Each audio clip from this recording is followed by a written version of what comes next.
का जवाब मैंने खुद में ही पाया। लाचार नहीं, बेचारी नहीं, मैं धड़कती चिंगारी हूँ, छेड़ा मत जल जाओगे। मैं दुर्गा और काली हूँ, माता पिता का अभिमान हूँ, इस देश की शान हूँ, मैं नारी हूँ, इस देश का आधार हूँ। परम आदरणीय आज के मुख्य अतिथिगण एवं सभा में बैठे हुए सभी महिलाएं और मेरे प्रिय भाई एवं बहनों, आप सभी को मेरा सबसे पहले सादर प्रणाम और महिला दिवस की हार्दिक शुभकामनाएं। मैं ज्योति बिष्ट सीनियर सेकेंडरी कॉलेज की छात्रा आपके सामने समाज में महिलाओं की भूमिका पर अपने विचार रखना चाहती हूँ। सर्वप्रथम आप सभी यही सोच रहे होंगे कि महिला सशक्तिकरण का अर्थ क्या है, तो मैं आपको बताती हूँ। महिला सशक्तिकरण का अर्थ है महिलाओं को बिना किसी भेदभाव के जीवन के प्रत्येक क्षेत्र में स्वतंत्र पूर्वक कार्य करने का अधिकार ही महिला सशक्तिकरण कहलाता है। अब आप सोच रहे होंगे इसकी आवश्यकता क्यों पड़ी। मित्रों, अभी भी हमारे समाज में कुछ ऐसे तत्व शामिल है जो ये सोचते हैं कि एक बेटी बेटे के समान नहीं होती। तो मेरा प्रश्न है उन लोगों से, यदि वे ऐसा सोचते हैं तो फिर वे अपनी पत्नी के इलाज के लिए एक महिला डॉक्टर ही क्यों ढूंढते हैं। क्या है उनके पास इस बात का कोई जवाब। कहने को तो इस नारी शक्ति की लंबी जुबान की तो हर कोई शिकायत करता है, फिर कोई क्यों नहीं एक गूंगी लड़की से शादी करने को तैयार होता है। फेसबुक के बारे में तो आप सभी जानते होंगे। जी हाँ, फेसबुक, उसी फेसबुक के सीईओ मार्क जुकरबर्ग ने अपनी बेटी पैदा होने की खुशी में अपनी जायदाद का 99%, जी हाँ 99% दान कर दिया। और दूसरी तरफ हमारे देश में एक पिता अपनी बेटी के लिए दहेज इकट्ठा करने की चिंता में घड़ी तक पहनना छोड़ देता है और हम कहते हैं हमारा देश बहुत तरक्की कर रहा है।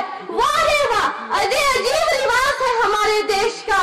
नियत आदमियों की खराब होती है और घूंघट इस नारी शक्ति से निकलवाया जाता है, परंतु आज की नारी प्रत्येक क्षेत्र में पुरुषों के साथ कंधे से कंधा मिलाकर बढ़ रही है।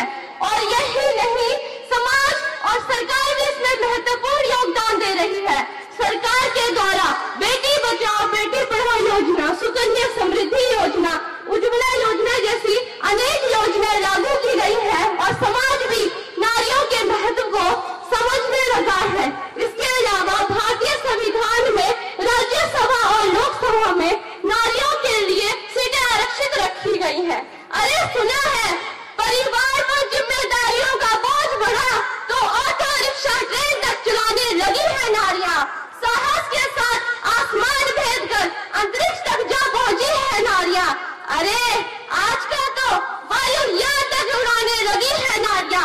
और कितने उदाहरण ढूंढ कर लो, हर शक्ति क्षेत्र आजमाने लगी है नारियां। अरे आजकल तो वीर जवानों की शहादत को कंधा देकर शमशान घाट तक जाने लगी है नारियां।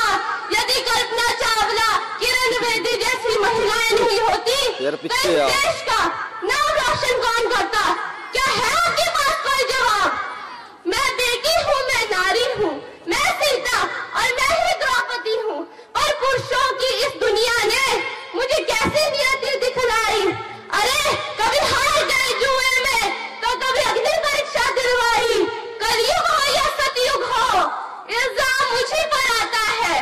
फिर न जाने क्यों काली अंधेरी सड़कों पर चलने से मन घबराता है।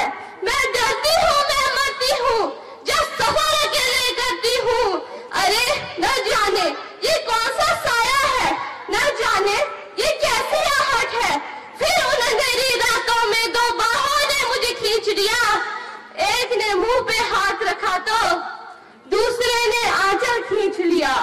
फिर मर्यादा की सारी सीमाओं को तार तार कर डाला। उन अंधेरी सड़कों पर फिर मुझे तड़पता छोड़ दिया। सबने तस्वीरें खींची, सबने तस्वीरें खींची, कोई मदद को आगे ना आया। कोई मदद करो, कोई मदद करो, ये चीख चीख कर चीख भी मुझसे रूठ गई। और जब होश में आई तो सबकी बातें सुनकर टूट गई। परिवार की बदनामी होगी, सबने मुझे यही समझाया ये नई उम्र के लड़के हैं, थोड़ा बहक ही जाते हैं। ये नई उम्र के लड़के हैं, थोड़ा बहक ही जाते हैं। दुनिया वाले तुम पर ही प्रश्न उठाएंगे, क्यों गई थी काली रातों में, क्यों नहीं था कोई साथ में, क्या मेकअप था, क्या गहने थे, अरे क्या छोटे कपड़े पहने थे। सवालों की इन भूल भुलैया में अच्छाई कहीं खो जाती है। सब भूल जाओ, सब भूल जाओ कहने वालों, क्या तुम्हें शर्म नहीं आती है। सब भूल जाओ कहने वालों, मत भूलो ये गलती आपकी भी हो सकती है। अगले दिन सड़क पर पड़ी बहन या बेटी आपकी भी हो सकती है। और इस दुख से बढ़कर कोई और दुख नहीं हो सकता है। जो नारी का सम्मान न करे वो मर्द नहीं हो सकता है, वो मर्द नहीं हो सकता है। अब मैं इतना ही कहना चाहूंगी, जब नारी में है शक्तिशाली तो क्यों कहते हैं उसे बेचारी। आओ आज हम सब मिलकर ये प्रण लें, अपनी मर्यादाओं को समझे, नारी का सम्मान करें, नारी का सम्मान करें।